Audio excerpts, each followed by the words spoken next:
Yan ang sipag po ng ating farmers, guys. Tanim po siya ng magulay. Ang tawag niyan, lab? Kangkong. Gilid mo pa, lab. Yan.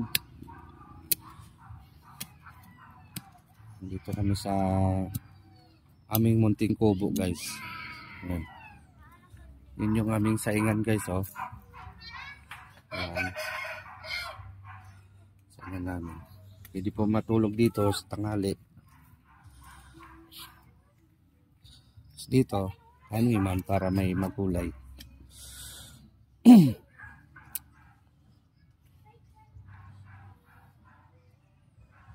Hilira lang siya dito, lab, no?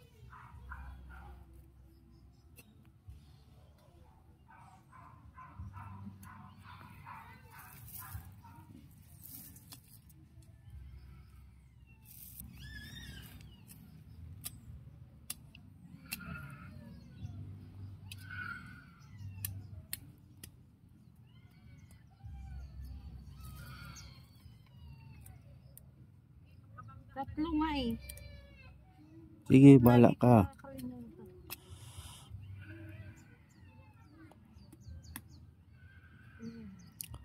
Mamayang gabi ulanin agad, buhay na agad yan.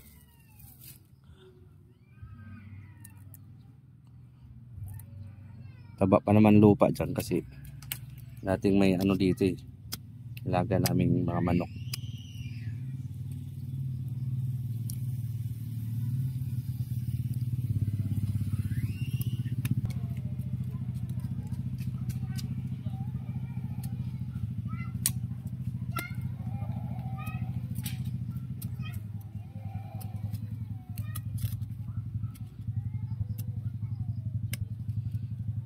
Ganyan lang yung magtanim, guys.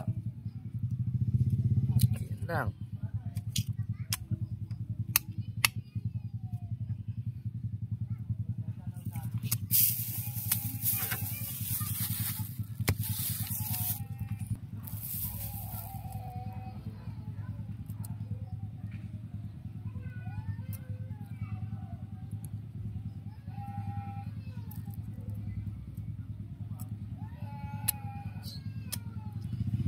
Yan.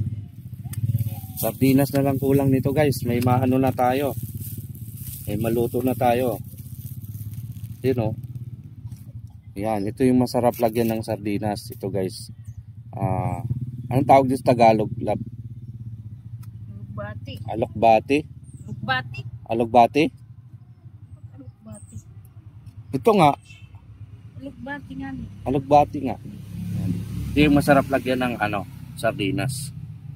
Tapos ito namang ano, guys, ito namang kangkong. Ito yung masarap din adobohin. Ayan.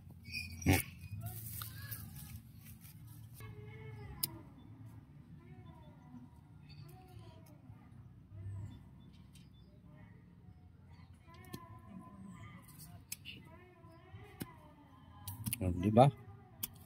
Talagang ang sipag ng farmers na ito eh. Yan yung ang lablab, guys, na siksing-siksi pag nagtanim. Hi, love. Hi, love. Pag tumingin ka, akin ka. Hala! Tingin ka lang. Hi, love.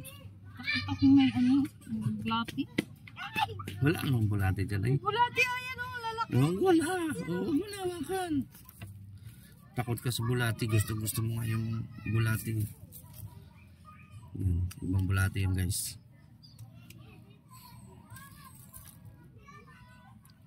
Yan. Okay na yan? Okay. Diretso mo na din eh. Hangin sa tingnan kung di diretso din eh. Gilid yan. Ano ulit na ba? Mamatay ang bulati.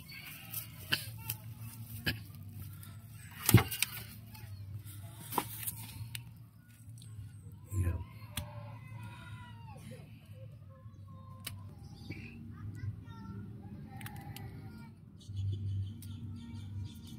Kulang pa pala.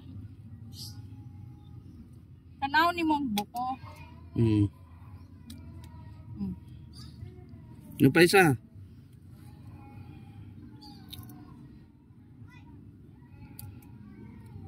Yan.